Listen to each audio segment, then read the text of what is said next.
Hey, happy, beautiful, amazing day. Dr. Bob Rakowski here. May 9, 2020 with a SARS-CoV science and fact update.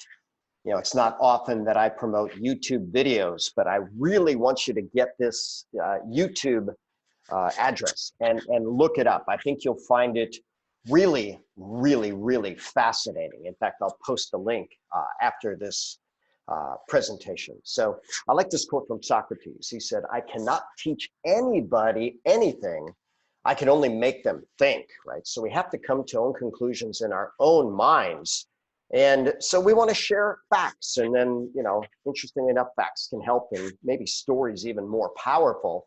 But we have tracked the death rate from infectious disease, you know, going back to the year 1900. So you can see from 1900 to 2000, a very dramatic drop in infectious disease. You'll also see a mega spike for the 1918 flu pandemic. Notice there was no pandemic between 1918 and 2000. So we went 80 years without any type of pandemic. What I also like to show people here is vaccines came around about in the 1950s. And notice the death rate in the 1950s was the same as 2000 from infectious disease.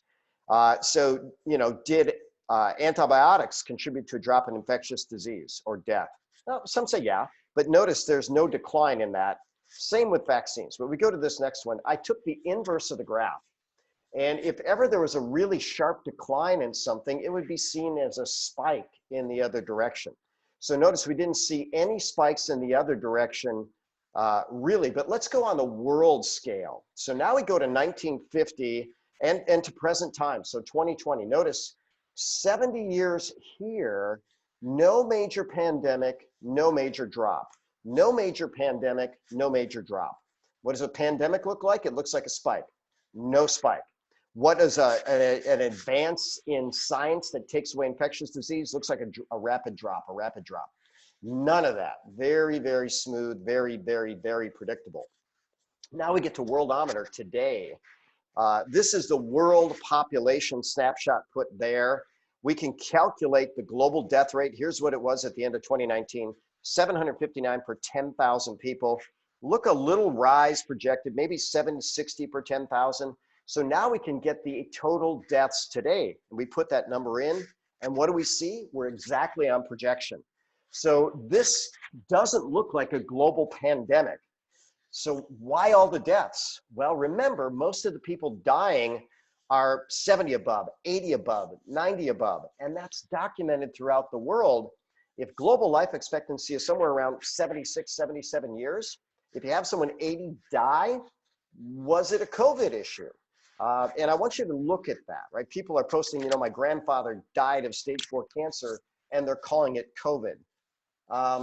Something's really off with that. Now we look at the US, and the US is kind of interesting. They've had a little more jaggedness. Notice that it seems like, you know, somewhere around maybe 2005, we actually had the lowest death rate. And why has it gone up in the last 15 years? Simple answer is chronic disease. Chronic disease. People are not taking care of themselves. They're fat, they're depressed, they're diabetic, they get cancer, they get heart disease. These things are on the rise, not on the decline. These are on the rise. But now let's put in the data from the US. We can very precisely calculate the death rate. Here's the US population. Here's the number of deaths. The US is behind 72,000 deaths in terms of projection. So is the COVID virus taking out our population, killing people that wouldn't have died? The data says no. The data says no. So fact check that for yourself. So this is from University of Minnesota. Basically, they said there's no scientific evidence on masks.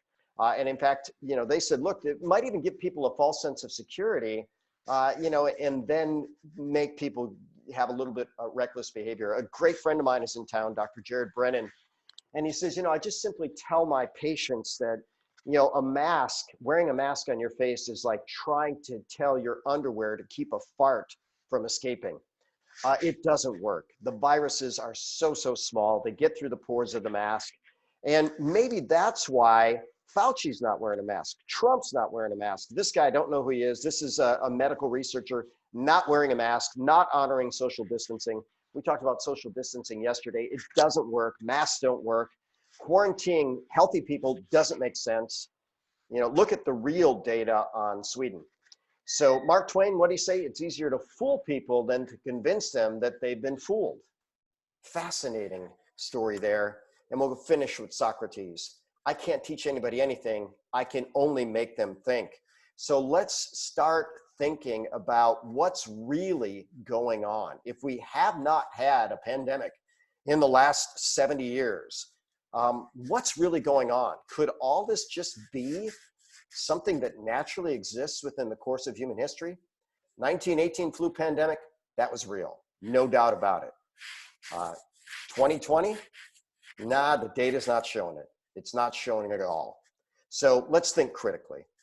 I'm Dr. Bob Rakowski, absolutely knowing that we can all be happy, healthy, and successful.